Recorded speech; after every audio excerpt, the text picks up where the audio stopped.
Apa kabar pemirsa? Bertemu lagi bersama saya Rini Reski dalam Warta Parlamentaria. Kami sudah menyiapkan beragam informasi seputar kinerja dan kegiatan anggota DPR RI. Inilah Warta Parlamentaria selengkapnya.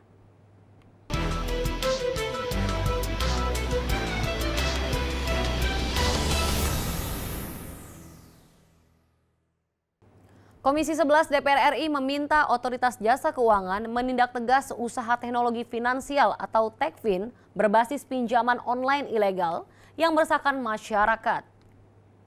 Usai rapat kerja dengan pimpinan OJK beserta jajarannya di Gedung Nusantara 1 DPR RI Jakarta baru-baru ini, anggota Komisi 11 DPR RI Kamrus Samad mengungkapkan, di era revolusi industri keempat, teknologi digitalisasi berkembang sangat pesat. Sehingga masyarakat yang awalnya mengajukan pinjaman ke lembaga perbankan mulai beralih ke pinjaman online di lembaga non-bank melalui gawai atau ponsel pintar. Kamrus Samad menyambut baik animo para pelaku usaha teknologi finansial, khususnya yang bergerak di bidang pendanaan secara online.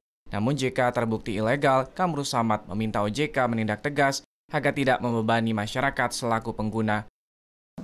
Bunganya justru bukan memberikan bantuan kepada masyarakat, tapi justru memberatkan masyarakat. Karena itu kita minta OJK untuk proaktif melakukan sosialisasi dan edukasi dan advokasi kepada masyarakat tentang pinjaman online ilegal. Kamrus Samad juga meminta OJK untuk melibatkan akademisi dari perguruan tinggi. OJK harus lebih proaktif mengedukasi masyarakat agar tidak terjerat lintah darat online berbentuk fintech. Menurutnya, peranan OJK harus maksimal karena pengawasan terhadap teknologi finansial merupakan tugas dan wewenang OJK. Sehingga fintech ilegal atau pinjol ilegal itu tidak ada tempat di hati dan pikiran masyarakat. Oki Zulindra dan Ade TVR Parlemen melaporkan. Komisi 5 DPR RI apresiasi program bantuan prasarana, sarana, dan utilitas atau PSU untuk pembangunan rumah masyarakat berpenghasilan rendah dan tidak layak huni. Ditemui usai rapat dengar pendapat dengan Dirjen Perubahan Kementerian PUPR di Gedung DPR RI Jakarta, anggota Komisi 5 DPR RI Novita Wijayanti mengatakan program bantuan bedah rumah untuk masyarakat tidak mampu dapat mengurangi kesenjangan sosial dan menghadirkan kawasan pemukiman yang aman, sehat, dan bersih. Novita menambahkan bantuan relokasi untuk perumahan yang terdampak bencana alam di sejumlah daerah juga harus menjadi prioritas pemerintah dalam memperbaiki dan menata kawasan hunian masyarakat. Yang memang tidak mampu dan rumahnya tidak layak huni, tidak sehat, sehingga setelah dibantu rumahnya jadi lumayan permanen, lumayan memiliki udara yang sehat, kemudian yang syaratnya adalah lantainya harus tanah, kemudian ininya dari kalau bahasa Jawa itu gedek ya, sekarang permanen, bata, kemudian lantainya bersih. Sementara itu anggota Komisi 5 DPR RI Sri Wahyuni mengatakan, optimalisasi refocusing anggaran di Kementerian PUPR dapat dimaksimalkan dengan mengurangi belanja operasional dan mendorong belanja barang untuk perbaikan akses jalan dan peningkatan anggaran program bedah rumah masyarakat. Jadi saya tadi mengusulkan kalau bisa belanja operasional dialihkan ke belanja barang ya, supaya mungkin bisa dipergunakan untuk perbaikan jalan atau penambahan di bedah rumah seperti itu. Ajib Caniago dan Ridwan TVR Parlemen melaporkan. Kepala Pusat Kajian Anggaran Badan Keahlian DPR RI menyarankan Direktorat Jenderal Prasarana dan Sarana Kementerian Pertanian untuk meningkatkan ekosistem pertanian sebagai upaya peningkatan sektor produksi pertanian. Ditemui usai membuka workshop dengan tema pembangunan sektor pertanian di Gedung Pertemuan 2 Wisma DPR RI Kopo, Provinsi Jawa Barat, Kepala Pusat Kajian Anggaran Badan Keahlian DPR RI, Asep Ahmad, merekomendasikan pentingnya peningkatan sektor pertanian, tidak hanya dengan satu variabel saja, untuk meningkatkan ekosistem pertanian menjadi lebih menarik, terutama dari sisi peningkatan produksinya. Apalagi kita dihadapkan dengan kondisi menurunnya alih fungsi, ya kan? Coba bayangkan kalau alih fungsinya turun semakin drastis, tapi produktivitasnya juga menaiknya rendah atau apalagi berturun, ya kan kita semakin ketergantungan terhadap impor. Sementara itu, Direktur Pembiayaan Pertanian Kementerian Pertanian Indah Megawati menyatakan Kementerian Pertanian terus memberikan penyaluran subsidi pupuk dan alat mesin pertanian guna mendukung proses peningkatan produksi. Indah Megawati menekankan meski ditujukan untuk pertanian, perlu memperhatikan sisi anggaran, sebab ada anggaran untuk ketahanan pangan dan juga anggaran untuk peningkatan kualitas produksi pertanian. Peran yaitu penyaluran dengan subsidi input, yaitu masih perlu bibit, pupuk, alat mesin dan sebagainya untuk mendukung dari proses peningkatan produksi di food estate tersebut. Dari Kopo, Jawa Barat, Bondan Imana, TVR Parlemen melaporkan. Jangan kemana-mana pemirsa, karena kami masih memiliki banyak informasi lain dalam Warta Parlamentaria. Di antaranya datang dari Komisi 5 DPR RI yang menilai kebijakan larangan mudik sudah tepat. Setelah jeda berikut ini.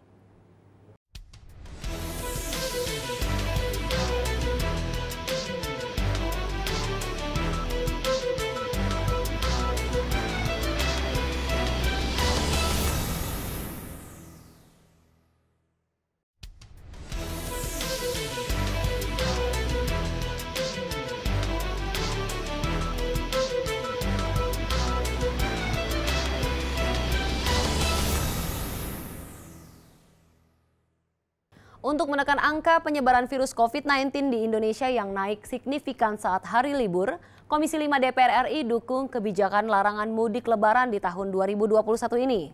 Kebijakan tersebut perlu disertai langkah antisipasi yang tegas terhadap kenaikan mobilitas masyarakat.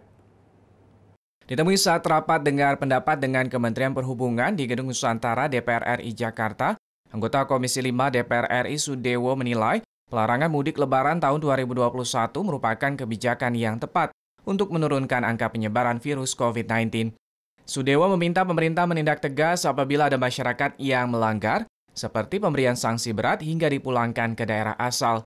Sudewo berharap pelayanan dan fasilitas transportasi umum tetap ditingkatkan, penerapan protokol kesehatan pun harus konsisten dijalankan.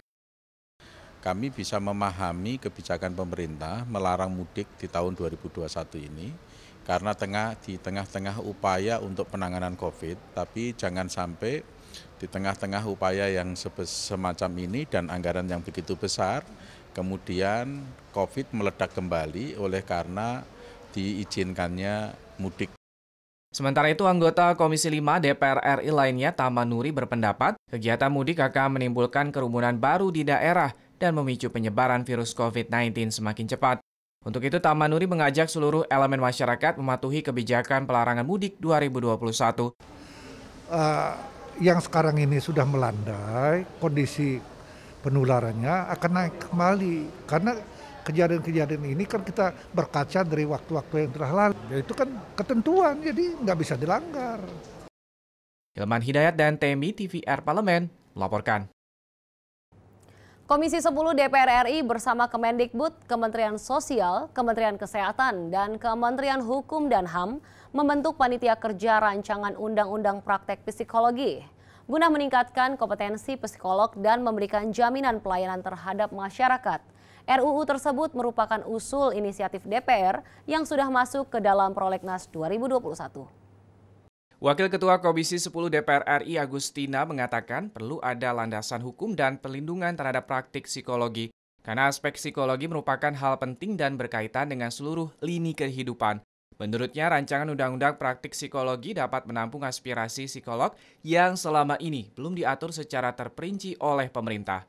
Sampaikan bahwa jangan sampai kepentingan masyarakat sebagai pengguna jasa psikolog itu terabaikan karena ketika ini diatur kemudian dipasrahkan ke dalam sebuah lembaga. Sementara itu, anggota Komisi 10 DPR RI Martina mengatakan belum adanya undang-undang praktik psikologi dapat memicu penyalahgunaan oleh oknum tanpa kualifikasi pendidikan, kompetensi, dan pengalaman tertentu mempraktikkan pekerjaan psikologi yang ambigu. Di sisi lain, rancangan undang-undang praktik psikologi ini dapat meningkatkan kompetensi psikologi di Indonesia, khususnya di era pasar bebas ASEAN.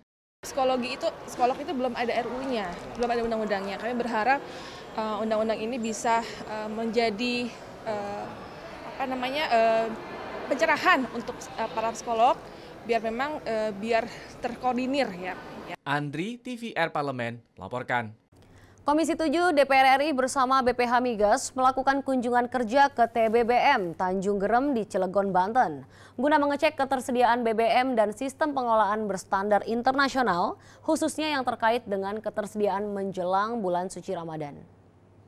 Ditemui saat melakukan rapat bersama BPH Migas dan PT Pertamina, Ketua Komisi 7 DPR RI Sugeng Suparwoto mengatakan, pengelolaan TBBM Tanjung sejauh ini sangat baik dengan menerapkan standar internasional. Sehingga pasokan BBM ke DKI Jakarta, Jawa Barat, dan juga Banten selalu terpenuhi tanpa kendala yang berarti. Sugeng meminta TBBM Tanjung Gerem di Cilegon, Banten terus mempertahankan performa kinerjanya demi menjaga stok BBM bagi masyarakat. Ini adalah storage yang sistem pengelolaannya sudah international standard. Jadi termasuk storage atau bunker untuk produk-produk. Di sini ini salah satu storage untuk memenuhi kebutuhan MOR 3 mencakup apa? DKI, Jawa Barat, dan Banten. Hal senada juga disampaikan anggota Komisi 7 DPR RI Rofik Hananto. Ia menilai TBBM Tanjung Gerem dapat dijadikan sebagai percontohan terminal BBM di Indonesia karena sudah menggunakan teknologi canggih dalam melakukan produksi. Tanjung Gerem ini bisa menjadi percontohan terminal BBM ini di Indonesia karena di sini sudah menerapkan teknologi yang canggih, yang bagus. Teknologi ini memastikan semua proses berjalan dengan baik. Dari Cilegon, Banten, Angga Pratama, TVR Parlemen, melaporkan. Pemirsa, kami masih memiliki banyak informasi lain dalam Warta Parlementaria. Tetaplah bersama kami.